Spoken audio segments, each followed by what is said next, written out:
you don't really want to get to a place where you feel like you need to recover. Todd Anderson, former NFL player for the St. Louis Rams, hailing out of Napoleon, Michigan. Todd is the co-founder of Dream Recovery, performance coach, entrepreneur, best human performance coaches in the entire country. The effects of alcohol. The way that alcohol impacts sleep doesn't allow you to get into your REM sleep. What's interesting about REM sleep is that is the sleep that's primarily responsible for like your mental health reset. The other side of that is for those short window, those few hours that you're having the drinks, it does help. When you look at the brain, when it's doing neurotransmitters, it is effective. Yeah. It does reduce anxiety. But I don't think people realize how directly linked mental health, sleep, and alcohol, how much that creates this very dangerous wheel that just keeps going around and around. Like some people only need 4 or 5 hours and some need 8. I think there's now consensus that says like, no, we all need. Statistically, the amount of people that can function optimally off of 6 hours of sleep or less is less than 0.5%. One of the wildest studies I've ever heard is they did a study with a ton of CEOs. The more hours of sleep the CEO got, the higher levels of safety and trust the entire organization felt. What does sleeping well actually mean? Well,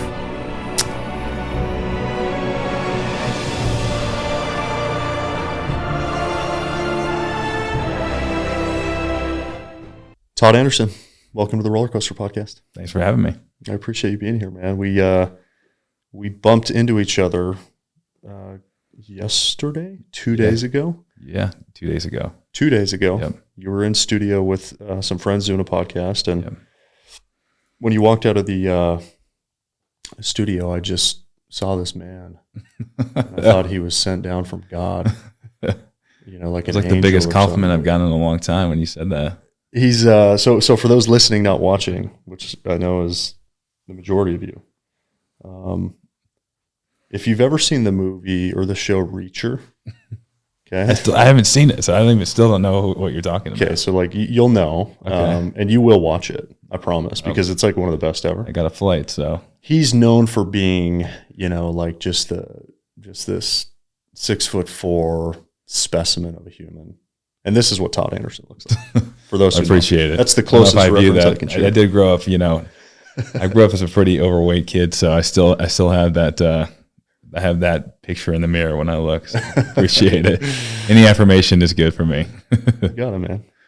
For the audience who doesn't know you, Todd, who are you? Who am I? Well, I would say I spend the majority of my time helping people. My main priority in life is helping people feel better and, you know, achieve the highest potential that they can reach. And, you know, my belief is that that's usually through sleep. Is usually like the missing link. But who am I as a person? You know, I think if I were to describe myself, I mean, my two biggest traits that I pride myself on are loyalty and trust. I think that in another person, that's what I value the most. So I try to reflect that. But yeah, that's me in a nutshell. I would say 90% of my time I talk about sleep, and I probably could sleep more because I'm talking about it so much. But yeah, it's been fun. I appreciate that. That question's a little bit of a trick question, okay? Because normally when I ask the question, I get some sort of response, which is, I'm an entrepreneur, I'm a business person, I'm a sales this, I'm a money guy this, I'm a, you know. And one thing I'm really passionate about is trying to decouple what you do from who you are. Yeah. Right. Your true identity is not what you do. It's what's inside. So loyalty and trust, man, I appreciate those two things. I think those are underrated, you know, characteristics of men or humans in 2024. Yeah, I think especially in this space, you know, the online space, the podcast, social media world, it seems like people are, I mean, I think those are becoming less and less valued. So I think because of that, I've clung on to them. And I always think of the scene from The Town with Ben Affleck. Yeah. And when he's great like, movie. You know, he walks in and he's like, you know, we're going to hurt some people, and basically you can't ask any questions. Yeah. And he just looks at him and he's like, whose car are we taking? Yeah. He's like, that's the type of people I want around me, you know, like foxhole people. And not like, I'm not sinister. Like I don't think that people aren't loyal or trustworthy, but I just think that it's something that should be really appreciated. And it's also something that anybody can do. It doesn't take it. It's not really a talent. It's not something that has to be learned necessarily. It doesn't take any money. So, yeah, we're going to spend some time talking about sleep, which, look, the majority of the time when I bring guests on my show, we tend to not talk about the thing that they're known for a lot. Mm-hmm.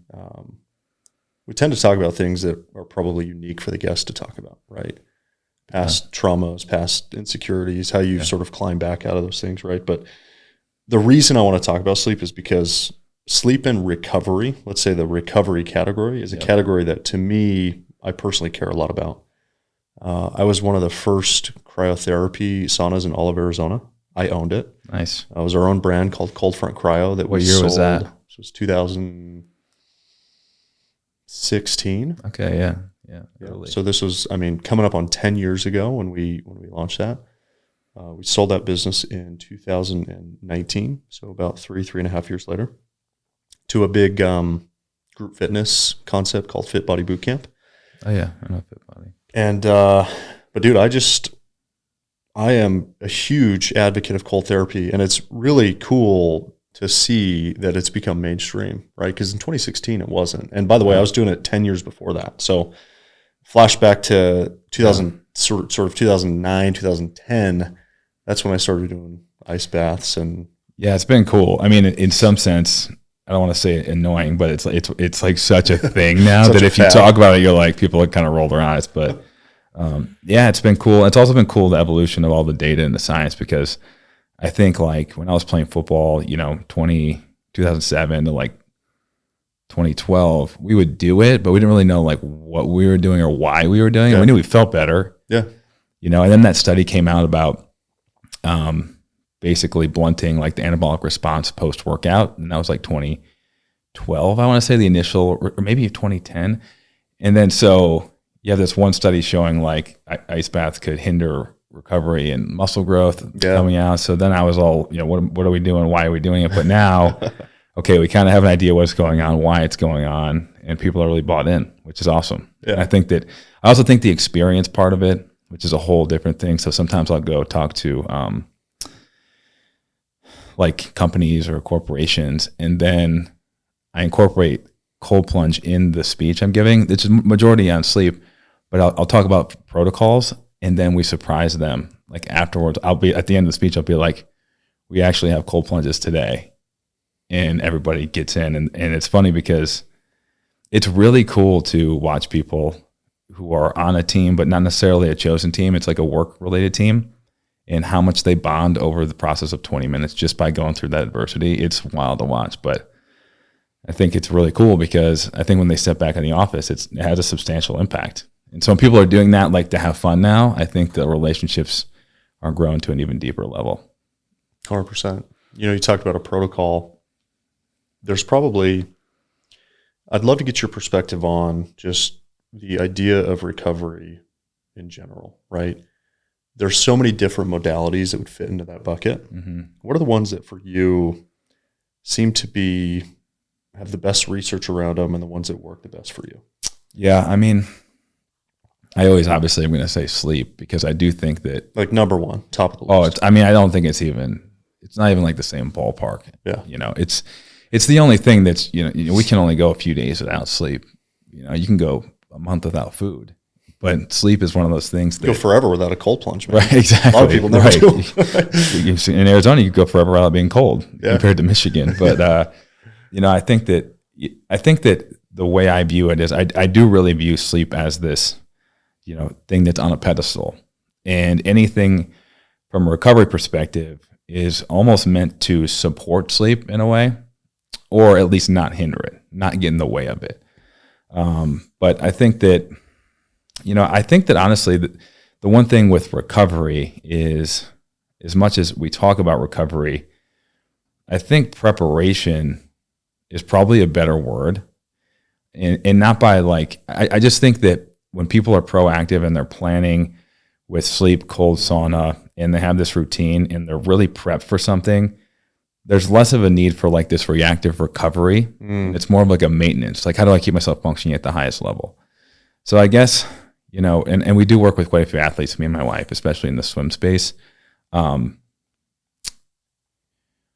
don't really want to get to a place where you feel like you need to recover, if that makes sense. You want to feel like it's part of your routine and you're doing these things to maintain your performance, and they're just part of the process. But I think there are things that obviously accelerate recovery, especially after like an increased stimulus, like you do something crazy hard. And I guess if I were to rank them, I mean, sleep is like in a category of 1, and then it's hard because it's almost like I almost put them in different buckets. So I think short term, high levels of performance, I think cold therapy would rank number 1 for that. I actually think long-term maintenance, I think sauna would probably be my number 1 for like long-term sustained work capacity, if that makes sense. Yeah. So those are like my 2 go-tos, which are kind of a non-negotiable every day. Yeah. Then after that, I think there's a lot of things that work. I think they work a little bit better or worse for different people. I think, you know, you have your like lymphatic flushes or your Normatec boots and your red light therapy. And I think the most underrated recovery modality is just activity and movement. Oftentimes I think people think of recovery and they think of rest. Yeah. I think those are not the same thing, not even close to the same thing. And oftentimes, you know, a body in motion stays in motion, and people who are trying to recover from, like physically recover from something, the best thing they could do is be active in some capacity. And for some reason, we're just taught like, if you're tired, like rest, don't do anything. Man, you just said a lot of things that like triggered me in so many good ways, by the way. I want to say a little thank you to our sponsors over at Dream Recovery. I love this company. I love the founder, Todd Anderson, and CEO. He's become a good friend of mine. He's been on the show. And Todd is one of these extreme sleep experts, maybe one of the leading authorities in the world on sleep and why it's so important, the benefits, etc. So he launched a company called Dream Recovery, which now offers a variety of different products to help you sleep better, including mouth tape, nose strips, and their world-class eye mask, which I use now every single day, whether it's napping or at night. And so I'm starting to track the difference between my REM cycles and deep sleep and just my overall sleep-wake cycle by utilizing this mouth tape, and it's been miraculous. And so they've been nice enough to provide a discount code below in the description. Go check them out. An amazing product, and you will not be disappointed. It's almost become a meme of like the haters on the internet talking about guys talking about their morning routines. Oh yeah, no, there's some funny like sarcastic videos out there for sure. So Mike's, you know, his Creatures of Habit podcast, a lot of it is really that. It's habits, routines. It's, you know, so one of the things that we did back to back. So I was on his show and I did his a few months ago, like right in November, I think. Yeah, right around the marathon. So check this out. You have me intrigued. Is it his morning routine? You have me intrigued. Is it actually 15 things? Oh yeah. Let's go through the list. I wake up somewhere between 4:45 and 5:15. The first thing I do every single morning is I flip back my eye mask, I look at the same spot in the ceiling, and I smile. I pop out of bed, I floss my teeth, I brush my teeth, I wash my face, I take a piss, I drop down on the floor, on my knees, and right after my prayers, I go right into 50 push-ups. And right after my push-ups, I do a little stretch practice, and then I go right into the guest bedroom where I have a red light therapy panel. I do my meditation. I walk into the kitchen, and I drink about 24 ounces of water with a pouch of Element electrolytes. I will pit stop at the breakfast nook, and that's when I take out my journal, I light a candle, I journal. I make my way to the sauna, and I sit in the sauna for a half an hour, and that's where I read. And so every morning at 6:30, I walk across the garage. I got a cold plunge that's waiting for me at 38 degrees. I sit in there for anywhere from 3 to 5 minutes. I walk out of the cold plunge. I am on cloud nine at this point. I am on fucking fire. I get out of the cold plunge. I stand outside of the cold plunge. I open my arms like this. I'm looking out at the sky, and I just say, God, just guide me. And then I walk over to the mirror, and I look at myself in the mirror. I make hardcore eye contact with myself. I smile, and I just say, you're a good guy, Chernow. You're a good guy. You have a good chance of winning today. Just keep doing what you're doing, man. Go out there and put the right foot in front of the left. I walk into the kitchen, 6:35, and I'm a dad, and I'm a husband. The next hour and a half of my morning is all family. And I train every single day, typically at around 8:30. So I'll go train, and then I get to the office, and I eat my meal one, and that's how I get my day started. Wow. That's aggressive. I mean, I'm intentional. That's the word that comes to my mind. I mean, it's amazing that he can even think of that, like what he's doing. Like I don't. Like just rattle that off. He uses our eye mask, by the way. I know that. He's a big fan of our. Yeah. We did a collab on his like nightcap. Oh yeah. That's your eye mask? Yeah. I have one of those. Oh yeah, the creature. That's ours. Awesome. Yeah. So, but I don't even think about like when I'm going to the bathroom or like smiling I'm definitely not smiling when I wake up.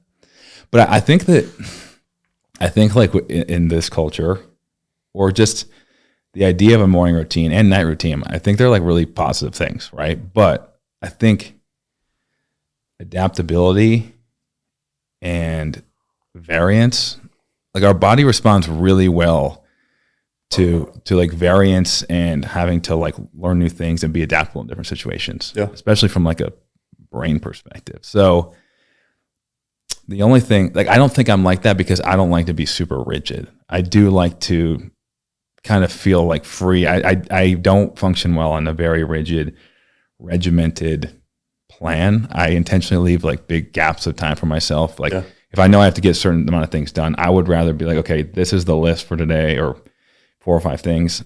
I'm going to chunk out 3 hours as opposed to schedule out like what I need to do. Yeah. So I think like that's the one thing, like for me, I think I don't respond well to that. And I tend to be more of a free flowing, like creative creature. I don't know. And like that would kind of freak me out, like being that rigid. But on the flip side, there's such benefits to having that discipline, right? So I just think it's the way you look at it. But knowing Michael, and I think what he's been through and kind of how he's wired, I think he's somebody that really responds well to having like those parameters and having intention and having goal. He's very goal oriented, outcome based guy, and I think it works well for him. Do you have any non-negotiables, like in your daily practice, things that you have to do? If you don't do it, you feel like, dude, there's a missing hole in your life if you don't do it. Like, yeah. Honestly, my if I'm home and I'm with my wife, like spending 30 minutes in bed. So I talk about sleep all the time, and talk about screens and light and avoiding these things before bed. But we have a TV in bed, and for the last 10 years, we've watched the show almost every single night. I have my dog there, Katie. Sometimes we'll talk about the day, and that's something that's far more important to me than any of the impacts the light has or the stimulation. Yeah.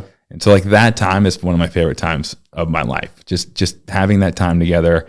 It's almost like, it feels like the entire world is shut down. It's dark, and everything's kind of shut down. It's quiet. It's just like us there. It's kind of a metaphor. It feels like it's just like our time. It's like our bubble. Kind of escape everything for like a half hour. So that's something that will probably happen till I die, the day I die. We'll probably always have that. So that's a non-negotiable. But as far as like your normal, things like that routine, I would say sauna at night is pretty non-negotiable for me. That's kind of like, I'm not a active, like I don't practice formal meditation, but that's the time that I really enjoy shutting down. You don't have your phone in there, detach, relaxing, and I really look forward to that every day. So anytime I have access to it, like that's something that I'll seek out. Yeah. You have a setup at your house?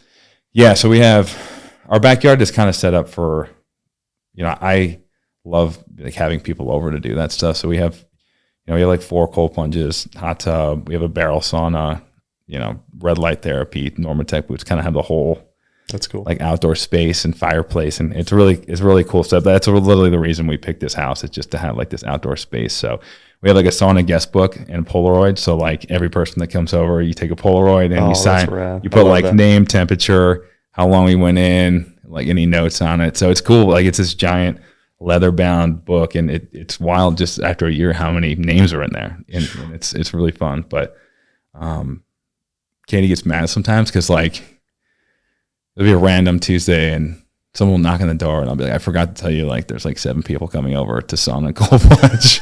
And she's like, okay, sweet, you know, but I love that. That's my favorite thing. It's also fun too when you, like I said, similar to speaking to a company, when you get new people to try that and you see how good they feel, how much fun they have, and you're doing something that's like not alcohol related, you're not eating bagged food. It's like similar feelings of going out and having some drinks, but a really healthy, constructive way to do it.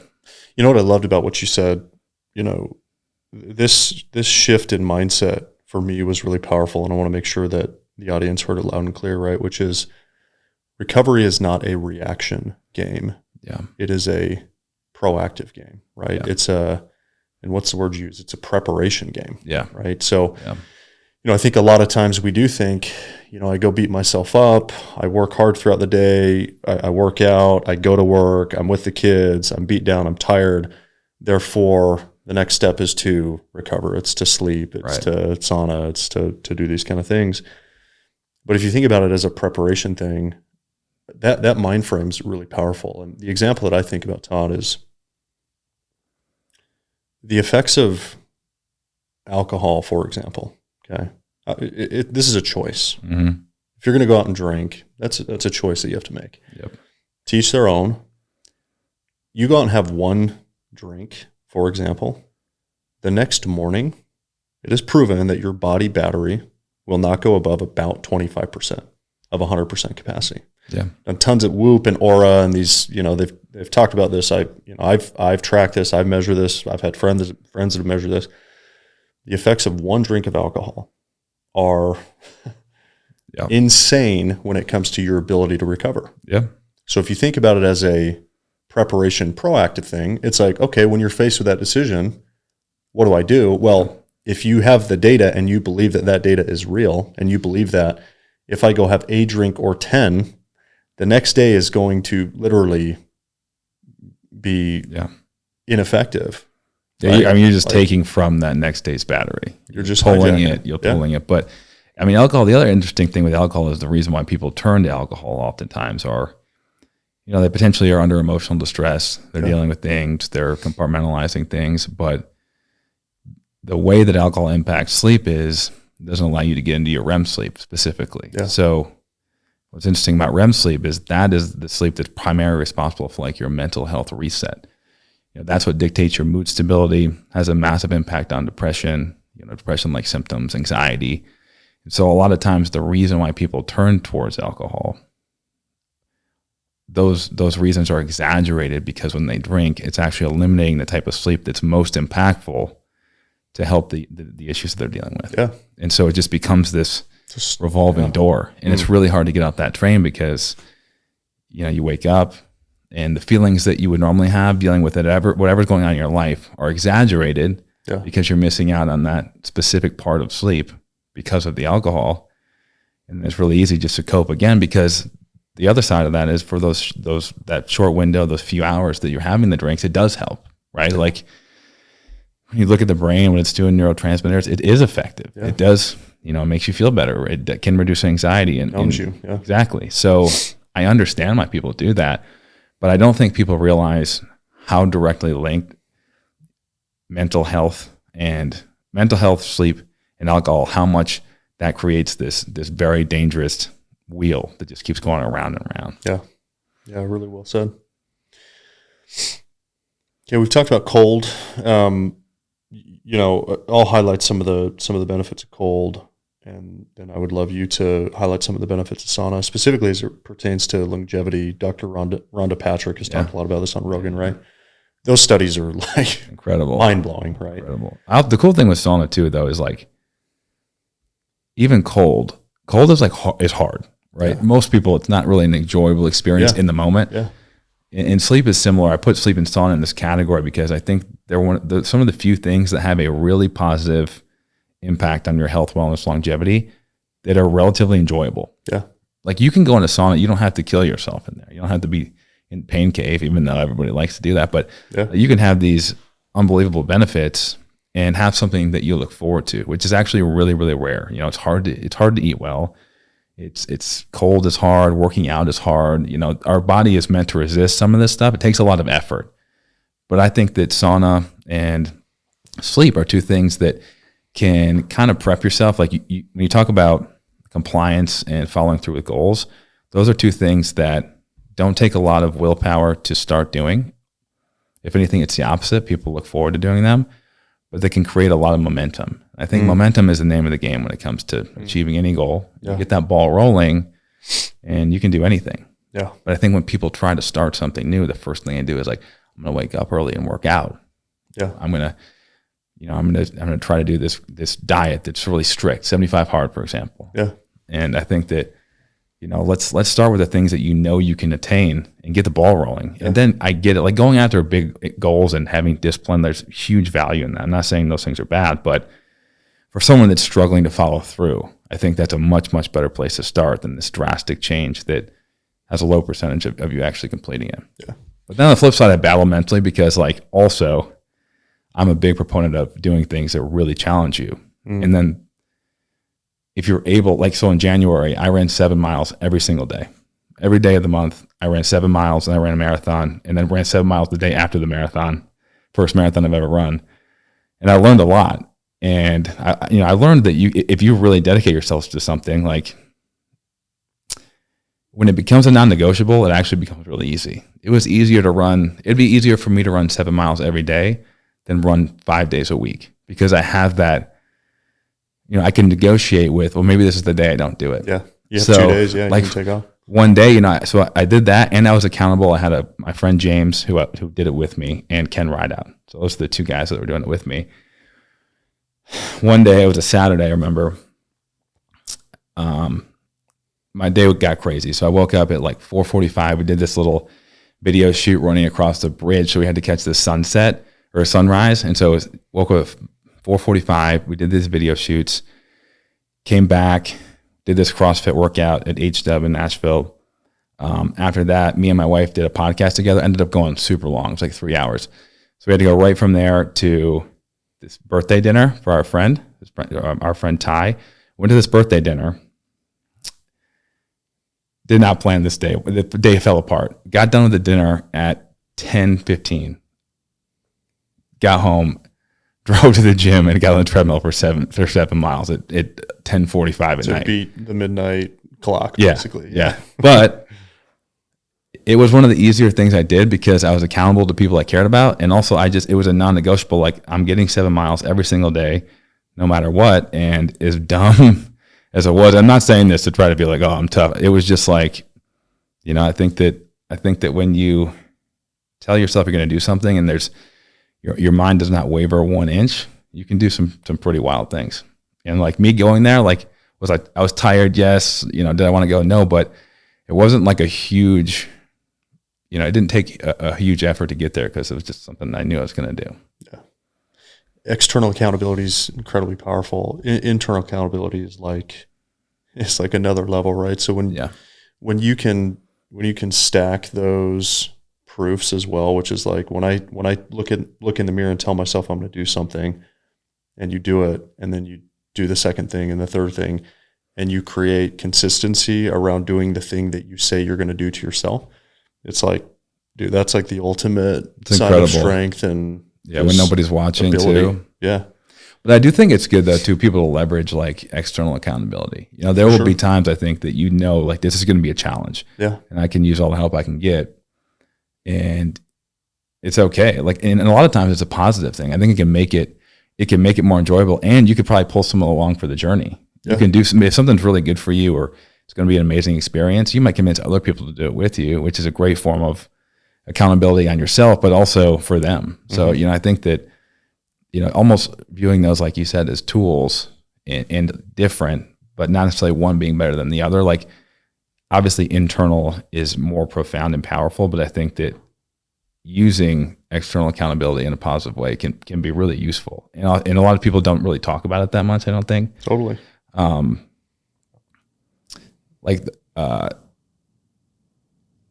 Who is it? Joe, what's his last name? Who started Spartan Race?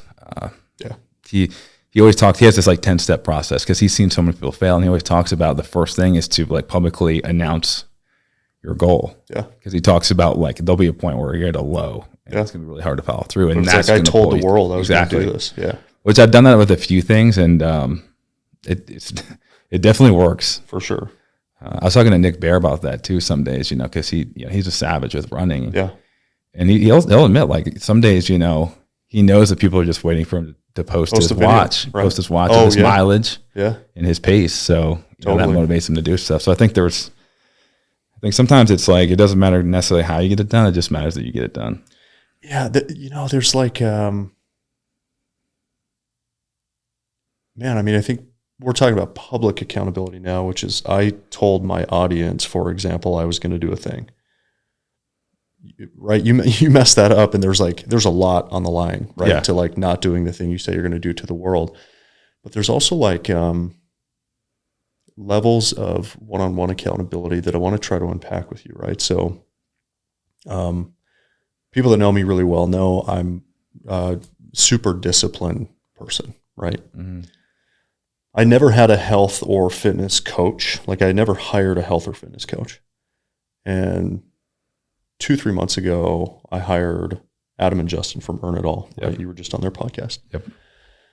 And dude, like you don't realize specifically with the diet, but also the workout routine. Like when somebody's there checking you on a daily basis to ensure that you do the thing that you say you're going to do. Specifically for me, around diet. It was like, dude, when I was super disciplined around that, and I was getting a text every day from my coach saying, nice job on the diet, or, hey, it looks like, you went over by 100 calories today, or whatever it was, like that high touch, daily personal accountability, it meant a lot. Why do you think that was so effective? That's I agree what I with you want to unpack. too. I agree with I you. don't know. I agree with you. I think for anybody who's never had a coach or a trainer, like a personal trainer, Yeah. I mean, you could know every single thing there is to know about strength conditioning. There's nothing like having somebody there Yeah. that you're accountable to. Yeah. It's like a different experience. It's not even comparable to trying to do it on your own. And I think there's such value in that. Like that's what I'll pay for a coach, because like I'm really paying for that. Yeah. Whatever that is, that feeling that I have that I almost like is don't that? want to let them down. Is it that, It's Todd? extremely valuable. I think in some sense, I think it's that. And I also think that like you have somebody I think you have these values, right? Like that you believe in and that you would describe yourself with. And I think you want to make sure that you're living up to those values. And So there's it goes someone back to intrinsic, right? It goes back it does. to it's about me. I think it does, Right. but I think it's even more powerful. It's almost like someone just sitting there with a mirror and showing you what you're all about. Yeah. And I think oftentimes we need that mirror because Yeah. things can change. If you don't have accountability, you don't have somebody like bringing perspective, it's easy to tell yourself different stories and get a little bit off track. And all of a sudden, you get a little off track, and a little off track, which becomes a lot off track relatively quickly. So I think that's what it is. But That feels right. I definitely agree with you. And if anyone hasn't experienced that, I mean, it's one of the most valuable things out there. And sometimes like people will talk about how much personal training is or nutrition, like a good coach in a great coach in any bucket or category, but you're not necessarily paying for the knowledge as much as like their ability to hold up that mirror, their ability to communicate with you effectively and I guess relay it in a way that matters to you. And like, that's when you have a great coach. I've found that I don't even think it's really not about the coach. It's still about myself doing the thing that I said I was going to do. But it's almost like I can no longer avoid looking in the mirror because they're standing there with it. Yeah. going, They're like following "There you you around. are," They like right? try to look away. You can't and they're avoid like, it. Yeah. And I think that's what it is, right? Because I coach CEOs that run companies between $10 and $100 million one-on-one. And I've had the same 5 CEOs that I coach for the last 18 months. Haven't taken on another one, right? And they pay me a lot of money to do this. And I don't spend a ton of time personally one-on-one with them on a monthly basis. And the magic really is in holding up that mirror for them. Yeah. And saying, you said you were going to do a thing. Did you do it? And if not, why not? And if so, great job. Let's go to the next one, right? I have a question. So with the CEOs, how So you work with them mostly in the business coaching. Okay. Yeah. How much do you feel, or how much have you experienced where like their physical fitness, nutrition, wellness is impacted by the business and vice versa? Like, so when they get their wellness routine in check, how much is their business routine impacted, or I guess their business acumen? Do you see like a crossover?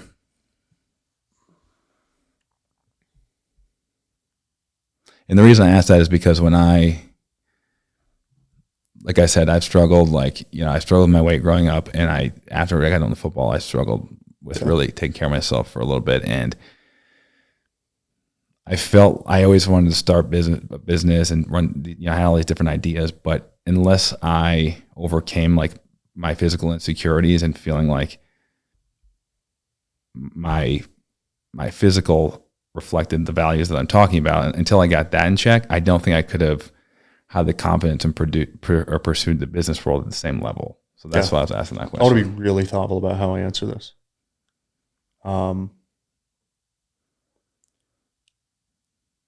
First of all, like being physically fit, not only like physiologically matters for your mental health, your mindset, right? Which is really a lot of the magic in being able to grow a business is like, are you sharp on a daily basis? Yeah. Okay. Oh, yeah. It also matters though from like when you walk into a room, how do people react at first sight? Right. Right. Which, CEOs of these companies are, one of their main roles is selling investors, selling the public on the stuff they're doing, selling new recruits on why they should join and if you show up is the best version of yourself, you're physically fit, you're sharp every single day, like that stuff matters and people notice that, right? I think that it's like I think the majority of like hyper growth businesses, very successful companies, the majority of them, the people care about their physical fitness because, you could argue, let's just take like, here's the 6 or 7 things that are most important for your life. Mm-hmm. Let's just say it's physical fitness, it's mental health, it's mindset, it's spirituality, it's financial, it's relationships, and habits and routine. Like, pick the next thing, right? Which one is the most important? What's the foundation? To me, it's physical fitness is number one. And some would argue, no, it's definitely spirituality. First, you have to have a relationship with God, everything. And for me, it's like, no, dude, like physical fitness, number one. Because the downstream of being physically fit is being mentally fit, which leads to better mindset, which leads to better relationships, right? So it's like, that's the foundation. I would argue that you could even put sleep as a precursor to physical fitness. Fair. Because I don't think you can actually be peak physical fitness without sleeping at a consistent rate. Yeah.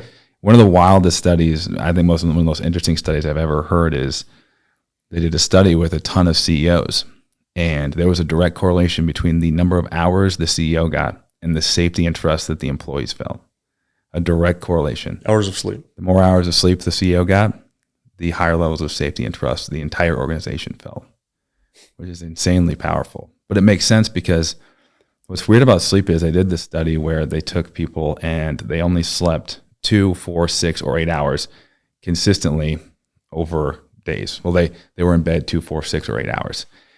And then they measured their cognitive function, their reaction time, their decision-making, all these different metrics.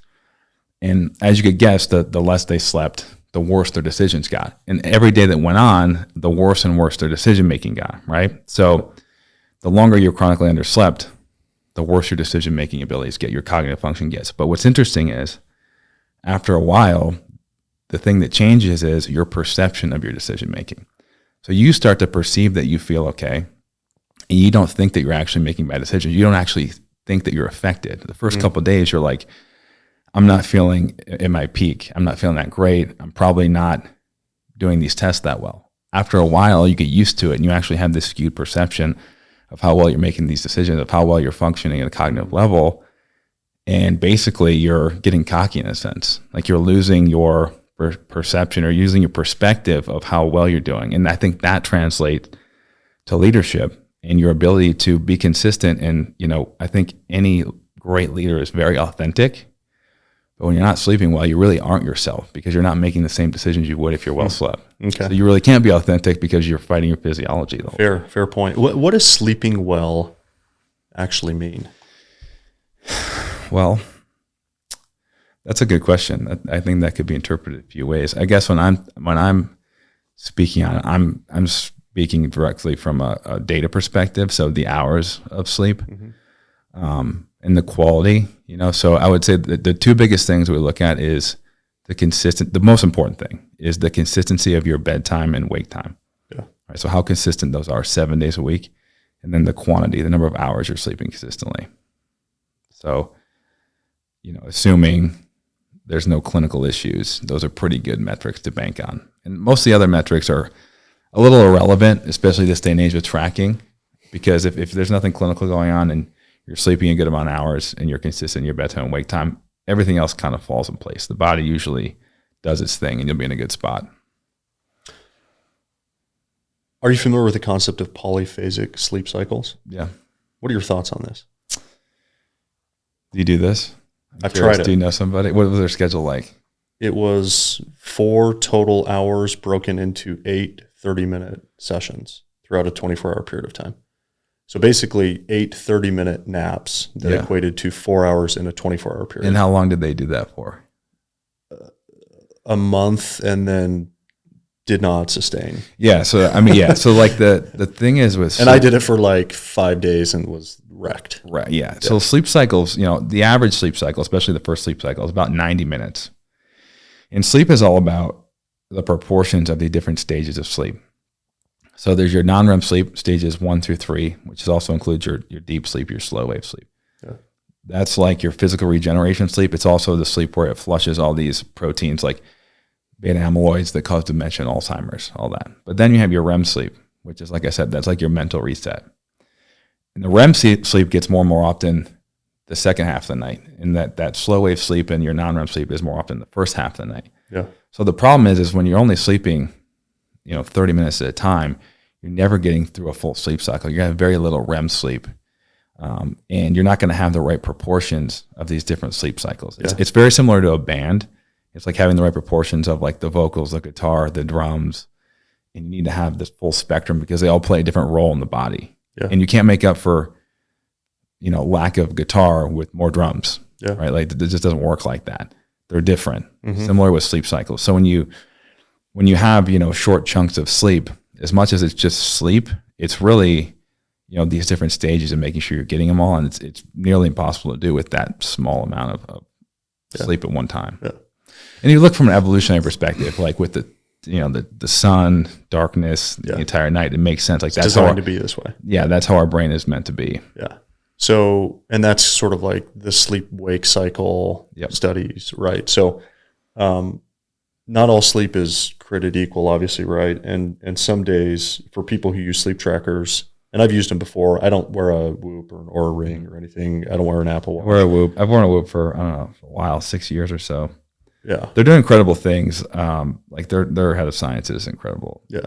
Kristen's, she's amazing. And like, it'll be cool, like as things evolve, just because like what they're trying to do and the reason behind why they're doing it is really cool. So sometimes you'll look at the data, right, Todd? Like, there's millions of people now that wear one of these things. Yeah. Right? It's amazing. You'll look at the data sometimes and it'll be like, last night your sleep was totally optimized. You do the exact same thing the next day. You go to bed. You feel like you get the same amount of sleep. You look at the data and it's like, your sleep cycle was jacked up. Yeah. What are the sort of characteristics or proponents of optimizing the quality of that sleep? Like what's the step-by-step process that somebody should consider to ensure they get quality sleep? Well, I think the first thing is understand that your body, you're never going to be sleeping or functioning at the highest level every single day.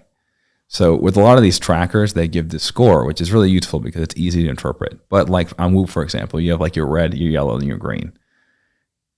It's literally impossible to be in the green every single day. Yeah. And that's what they think green, good. I want to be in the green. Yeah. So I think understanding when your body has these different stresses, it's going to react in different ways, and it's going to try to adapt, and sometimes that will impact your sleep, right? And that's totally okay. Like, for example, if you're more prone to if you have a high anxiety day, your brain will actually, have you engage in more REM sleep throughout the night, because that combats anxiety. That's like your mental health reset.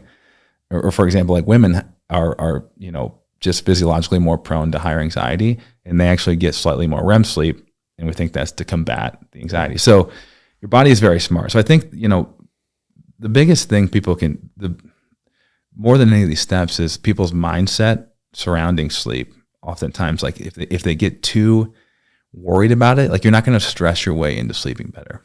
You'll never do that. And I think people try to do that, and they start to learn about why it's important, but then they forget that you also want sleep to be this restful, peaceful, something you look forward to, and something that you need, not something that, it's not a piece of data. It's also a relationship. It's having a positive relationship with your bedroom and your place of rest and your wind down routine, I think is really impactful.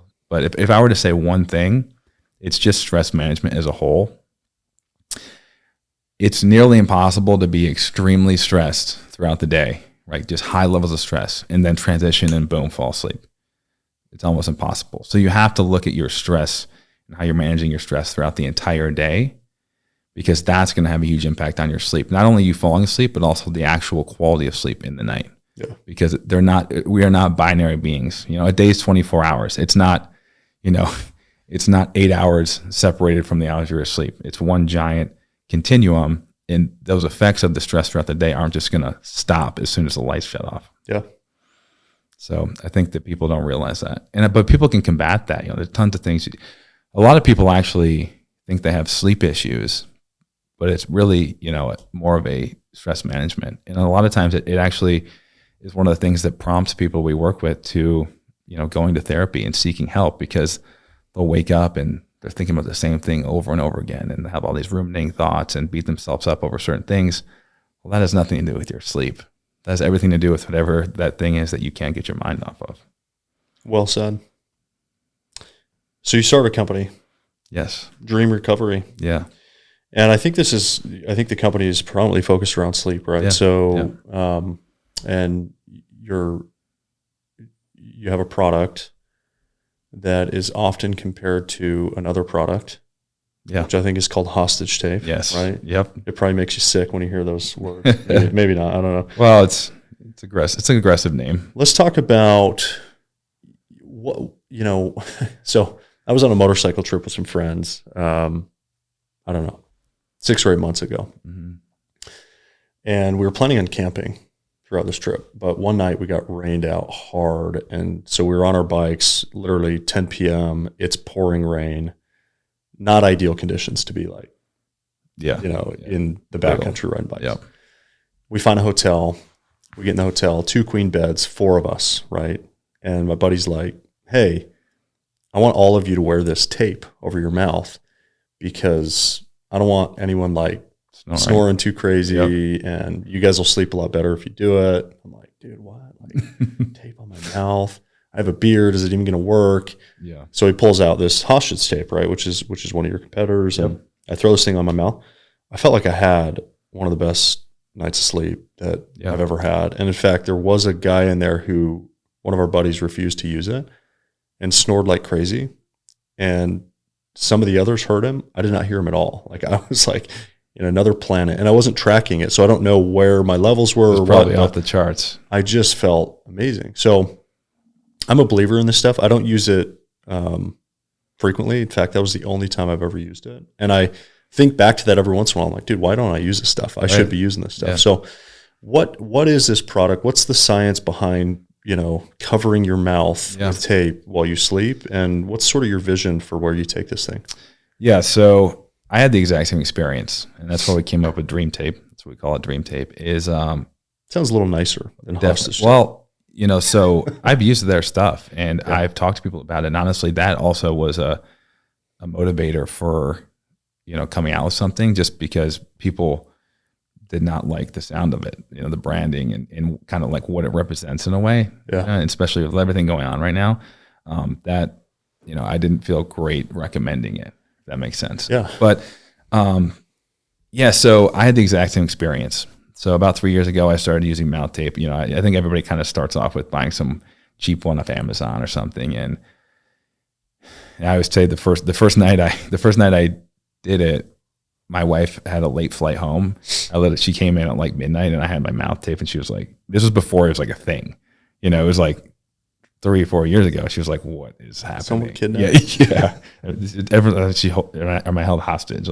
Which makes sense, but the first night, like I woke up and I was like, kind of like the same experience you had. I was like, "Oh my God, I feel so much better." Yeah. So I started doing it consistently for a couple of years, and then, I kept talking about it. I kept talking about sleep masks, pillowcases. When I would do these talks, to optimize sleep, I'll talk to college football teams or basketball teams or companies, and people would always ask me for product recommendations. I never had a great answer.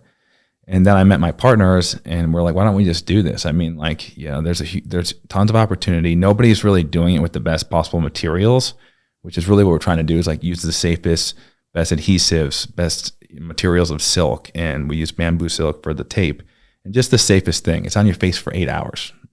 It should be safe and really high quality. So we're like, let's do this. And then I was like, okay, I really want to dive into why I feel so much better. So I did 2 clinical sleep studies. I did one with the Dream Tape, one without the Dream Tape.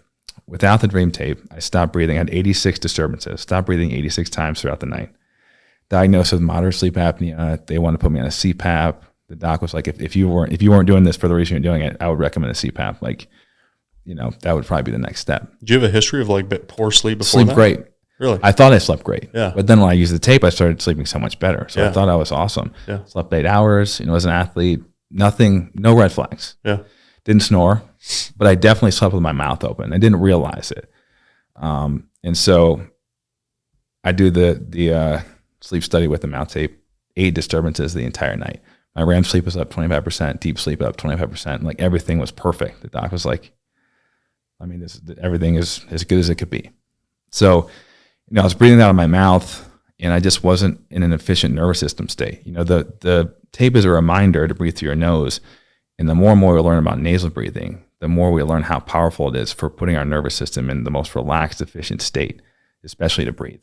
And when you're sleeping, that's extremely impactful. If you think about sleep, relaxation is the name of the game. Really want to eliminate any low levels of chronic stress you possibly can. Mm-hmm. And that's when you have those nights of sleep where you wake up and you feel like you were a kid. When you're a kid and you just felt like when you slept, you were out almost every single night. You never used to worry about not sleeping well. And that's what I started to feel like. And so when you create a seal and you're consistently breathing through your nose, your body's able to actually relax and be more efficient. And, there's a lot of reasons why people snore and why they have issues with, the airways, but it's a really easy, simple tool to remind your body just to keep your mouth shut. Thank you to our sponsors over at Bucked Up. I love this company. I love their products, their apparel, and their supplements. Recently, they dropped the mother of all pre-workouts, Mother Bucker. This is not for the faint of heart. This will make you want to claw your face off. So don't get stuck in traffic when you're headed to the gym. I love these guys. I love this company, and I love their products. They are clearly the best tasting pre-workout on the entire market, and they're number one for a reason. Bucked Up is my favorite workout brand, hands down. And they also have my favorite apparel for working out and just for daily life. It's Lululemon-like quality, but for a fraction of the price that's affordable. So head over to their site, buckedup.com, where you can check it out. And for 20% off their entire site, use the code TylerHall20. You said this quote at some point. I think this is you that said this. I'm going to give you the credit. Even Okay. if you didn't, but I found it on I think this is something that you tweeted. Hopefully it's sweet. Ago. You said, think of sleep as an orchestra. Do you remember this? Yeah. Okay. Kind of like the band I was talking about. Where each stage plays its own unique instrument, contributing to the harmonious symphony of rest. Just as an orchestra has multiple musicians, each playing their own instrument, sleep also has multiple stages, each playing a vital role in the health of our brain and body. And unlike a simple on-off switch, awake or asleep, sleep is a dynamic process. Yeah. Yeah, and I think that the part I didn't put in there is like you're like the conductor. Right? So if you think about your environment, your bedroom, your routine, You're kind of putting the orchestra in place. But then when the lights go out, they have to play, right? You're not involved. And it's true. Not all sleep, like you said, not all sleep is created equal. And I think you have to make sure, that's why that consistency is so important, to make sure you get all those instruments, that entire spectrum of the non-REM sleep, the REM sleep, the deep sleep, because all those are going to have a different impact, and completely different impact. Like that fluid pumping in your brain to flush out all those things that cause, Alzheimer's and dementia. That's only really happening in that slow wave sleep, right? And vice versa. It's not happening in your REM sleep. There's things happening in your REM sleep from an emotional and emotional intelligence perspective that aren't happening in the non-REM sleep. So the only way to ensure that's happening is staying within 30 minutes of your bedtime and wake time 7 days a week. That's the goal. I know everybody's not created equal, and everybody probably has a little bit different preference on how they sleep. But if you had to design the perfect sleep set and say, this is how you optimize your sleep, I want you to describe, what does the bedroom look like? What does the bed look like? How is the bed functioning? What are you putting on your face or in your ears or next to the bed? Just describe what the perfect sleep set might look like. The perfect sleep setup, it would probably be a lot less high tech than people think. Okay. I actually probably wouldn't have any real tech in there. I think that one, it would have an efficient cooling system, air conditioner, whatever it may be. I don't use a cooling mattress. I use a regular mattress, but my mattress does have, it's a pretty cool mattress. It's called Bright. It's a company I work with, BRYTE. And it has all these little air chamber cylinders. So when you roll around, it adapts to like your body position and it changes the pressure. But it's a memory foam. And so that's the biggest thing is, especially if you have a partner, a memory foam mattress is super valuable because you don't feel them move around and wake up. So if you're already waking up 3 times throughout the night and they're waking up 3 times, now you're waking up 6 times. And think of every time you wake up as a chance that you start thinking about something, and there's a potential you can't fall back asleep. Every single time I wake up, it could happen. It's happened before, right? Yeah. So limiting that. So I would have a memory foam mattress. I would have a memory foam, like high quality pillow that's the right height, so you want your pillow to be high enough where if you're a side sleeper especially, it's high enough where you have a neutral neck on your side. A lot of times people have like a down pillow can be okay, but they really smush down. What do you think about square pillows? I've one. never used one, but they're very, so we're coming out of the pillow in the fall and we're looking at every shape. You got to use a square pillow. Is it dead square? Is one of the rounded? It's a rectangle. Okay. So they have like the cube pillow that you've seen. This one looks like a pillow. So it's a rectangle. Okay. But it's not rounded edges. It's actual squared off edges. Is it foam? And it's memory foam. And it's so it doesn't really like roll up and doesn't give much. No, but I'm not asking for the link. Because you think about it, like, and they show this like on the commercials, right? It's like when you lay, your neck shouldn't be cocked at all. It should actually just be straight. Right. And which so this is actually a square. That does make sense. And so it fits perfectly there. And so you just, it's great. Yeah, that totally makes sense. And I think that's a miss for a lot of people. Yeah. I would have blackout shades for sure. But the problem with blackout shades is, one, they're very expensive. 2, it's actually really, really difficult to black out a room. If someone has blackout shades, the chances like there's light coming from a hall or a bathroom, like in my house, for example, we have blackout shades, but we have this attached bathroom area that has windows and then a sliding door that has glass. So it's still not perfectly blacked out. So the sleep mask is awesome because no matter where you're traveling, what you're doing, and it's great for athletes because when they're on the road, you don't know what the hotel is going to be like. You have no idea. It's a mixed bag. So at least you know that that's going to be consistent. And the other reason I love a sleep mask is because it eliminates any stimulus. And what I mean by that is, especially when we talk to college athletes or younger pro athletes, they're on their phones so much, and like they communicate through Snapchat, right? Like there's pictures and video, like everything is a lot of stimulation. And as much as light plays a role with sleep, everybody's heard like blue light and screens. I actually think that the light plays a role, but I think the stimulation from actually what you're doing is more impactful. So when you're like texting, sending pictures, going back and forth on TikTok, that stimulation has a big impact.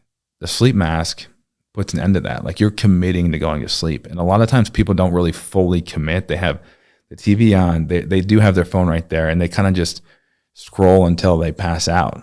You know, that's where a lot of people are at. So the psychological trigger of a sleep mask is super, super impactful. And you can take it anywhere. To sleep, it's a cheap tool.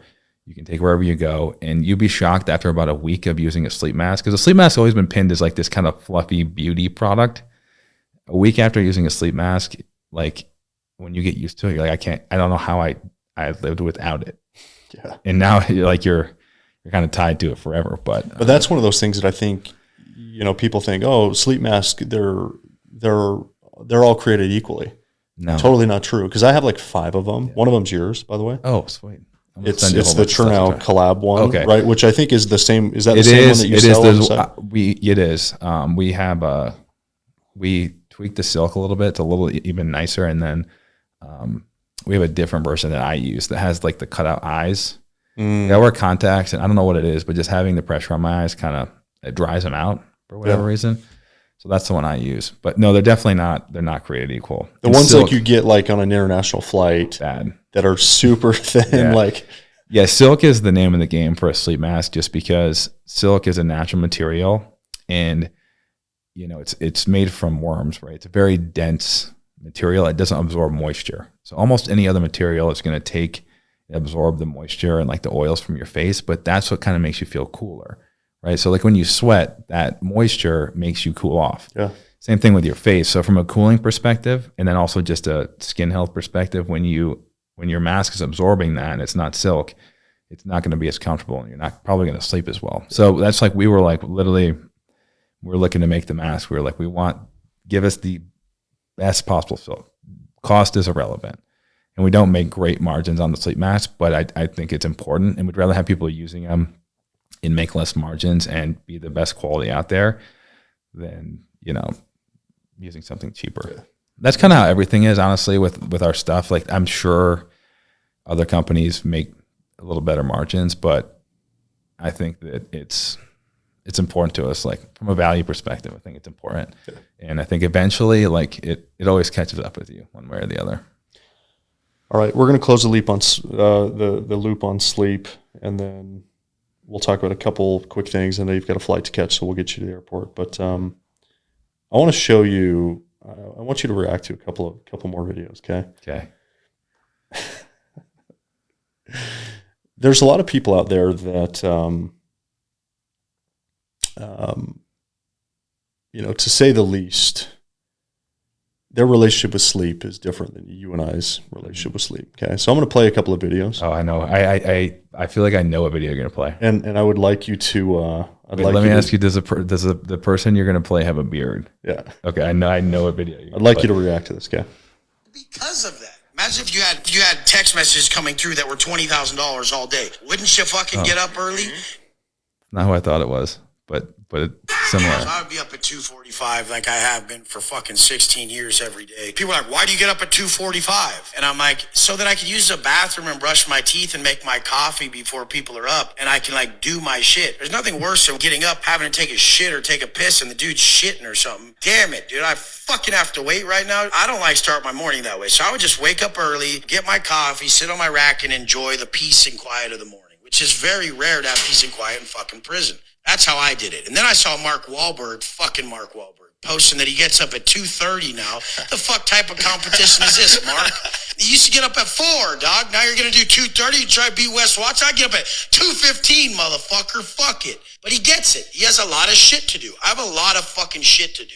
Now that I'm in Miami, I'm 3 hours ahead of Cali. I still stay up till 12 o'clock, and then I fucking get up at 2:45 still. I've been making way more money because of that. Imagine if you had text messages coming through that were $20,000 all day. Wouldn't you fucking get up early? I mean, the biggest thing I have to say to that is, like, it doesn't matter how much money you're getting if you have dementia when you're 45 years old. You know what I mean? Like, what's the point of having money if you're going to feel like shit when you're older? Like, that's the thing is, like, with sleep, it's like you can definitely short term. It's just like anything, diet, exercise. Like, you can get away with, like I compared to fast food, right? You could probably have a pretty good body composition if you manage your macros. You could eat McDonald's every day for a while. you would probably look pretty good. Yeah.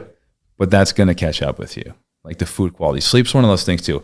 If you're motivated, you're trying to be a hardo, you want to get up early, you can probably sustain that.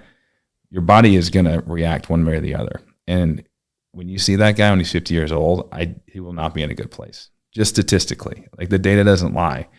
And think about what's going on in his brain and, hormonally, there's probably some other things going on, but with his brain and just like his emotions and like I talk about those proteins building up and not being flushed out from those deep sleep cycles. I mean, I wouldn't want to trade. And I think too, though, like just the mentality of that, of like, he's valuing that money over his health. But I think the reason he's doing it, I don't think he fully buys into the power of sleep. Yeah. It's kind of like cold plunging before the data came out. But I think over the next 5 years, people will start to realize, like, I mean, you've seen it. I would say this year, I bet in 2024, sleep was probably associated with more people's New Year's resolutions than any year before. Yeah. Like, people are really starting to talk about it. So, I mean, there's no amount of money you would trade for an extra 10 years with your kids or with your spouse, right? And that's really what it could come down to. And when the impact of sleep, especially neurodegenerative stuff, like the symptoms in like, the disease, it kind of builds up. It doesn't seem to be, it's not linear, right? It's not like you kind of feel it coming. It really ramps up because, those plaques tend to build up over time. So they catch momentum, like kind of like a snowball. And I think that it's usually too late to make drastic changes. But if you get ahead of it, you can prevent that stuff from happening. Well said. But that guy, I'm going to show you one more. I would be nervous about, I'd be nervous about him. Like in 15 years, like, this is my extreme sleep schedule. This Monday is the through one I Friday, thought it was. I go to bed at midnight. I wake up at 4 a.m. I do this so I can fit in my 5-hour routine before 9 a.m. starts. 4 a.m. get out of bed. I read my book. Then I do my meditation. I hit the cardio. I lift weights. Spend time with my wife. Time with my kids. 9 a.m. I'm ready to go. I've cultivated all the energy that I need. Saturday morning, I'm still going to bed at midnight, but now I'm waking up 6 a.m. And those extra couple hours, they feel good. But then I'm back at it at the gym. I'm doing my thing. Sunday looks a little different. Doesn't matter when I go to bed. I'm going to keep that eye mask over these eyes until I've gotten between 8 and 10 hours of sleep. Basically, it's a full reset. Monday morning, I'm ready to go again. With the schedule, I always feel good. I always feel ready, and I feel like I'm maximizing my life. Yeah, I mean, that's wild. The only reason I think he's actually able to sleep that long on Sunday is because he's so deprived. Like, he's almost getting no REM sleep throughout the week, which is wild. And him too, I think it's going to catch up to you. I don't know if I necessarily honestly believe that, because like that would wear you down. I mean, either of those, right? One of them sleeping 2.5 hours a night. The other one's I don't believe that. They have have 3-4 hours a night. They have to be like, I mean, there's ways to, combat that, but I mean, they have to be just dragging. There's no way they feel good. And, or if they somehow do for a little bit, they're not going to feel good. Yeah. And there used to be there wasn't a lot of consensus around like some people only need 4 or 5 hours and some need 8. And it's like, I think there's now consensus that says like, no, we all need 7 to 9 a night to function optimally. Statistically, the amount of people that can function optimally off of 6 hours of sleep or less is less than 0.5%. Yeah. So there are, but it's incredibly low. Most people are just really acclimated to it. You can get used to being chronically underslept. Like I said, you get used to it, and you actually do. The feeling of not feeling asleep does wear off over time. Like you start to convince yourself that you're fine, and you don't feel like you're not performing at a high level. Yeah. So when that dissipates, people assume that they're one of those people that don't need that much sleep to operate at a high level, but you're just getting used to it. And also with a 0.5% chance, like, why would you roll the dice on something like that? Yeah. Like, there's no way that hour of sleep, like that hour, I compare like all the negative side effects of not sleeping enough and risking that on a 0.5% chance. Just take the extra hour. Like, that's a horrible bet. In Vegas, the house would take that bet any time because the chances of you winning that are so low. And why are you going to risk that? Great reactions. To wrap, I want to ask you about a tattoo that you got recently. The tattoo's 2 words. Yep. And it says walk on. Yeah. What does this mean to you? It's kind of like my life mantra. So I was a walk on at Michigan State, which means, I didn't have a scholarship offer and basically had to show up, walk on, and prove that I belong. And I think that think it's twofold. I think one is to remind myself of where I've come from and like the chances I've taken and like what you can endure. Like it's not easy to basically be somewhere that doesn't think you're good enough and compete. And a lot of times when we're doing stuff that we really care about and we're pushing the envelope of our abilities, you feel like you don't belong. Like you feel like you're not good enough to be there. But I also think it's a reminder to myself, like if you hang around long enough, if you're in the right circles or you're around the right people, you're around the things that you value and that you're shooting for, eventually you adapt to any circumstance. For better or for worse. If you're around the wrong people, you'll adapt too. But I think you adapt to any circumstance. And if you're around and you're able to hang around in that situation long enough, you'll figure it out. So I think, I got to remind myself, just if I'm ever in those situations where I feel like I'm in over my head, I've been there before. I was definitely there in football. And if you just stick it out long enough, you're going to figure it out. You're adaptable. Your body's adaptable. Your mind's adaptable. And you have good people behind you. So, we'll make it happen. Well said. Does that ever stop throughout life? That cycle of... I don't think so. But I think that I think you can adapt. I don't think you stop adapting, but I think you can stop adapting in a positive way if you're doing the wrong things. Yeah. So I think it's, we talked about holding that mirror up. I think, having somebody hold that mirror up and really do self-assessments of where you're going and who you're around and why you're doing the things you're doing is important. But sometimes life is fast and it's hard to remind yourself to kind of check in. And, that's why having coaches, I'm sure you do that with CEOs all the time. And sometimes you need somebody to really put things in perspective. I struggle with that, you get going and it could be a good thing. You're motivated and things are clicking along. And all of a sudden, you look back 6 months later and you haven't really thought about, okay, why am I doing this? Is there anything I need to change? How are my relationships with my family, parents? Like those are the most important things, but sometimes like your goals and the business thing, business world can consume you. So, being able to take a step back is very powerful, but tough. Todd, thanks for joining the roller coaster. Yeah, thanks, man. This is awesome. It's a pleasure. Appreciate it.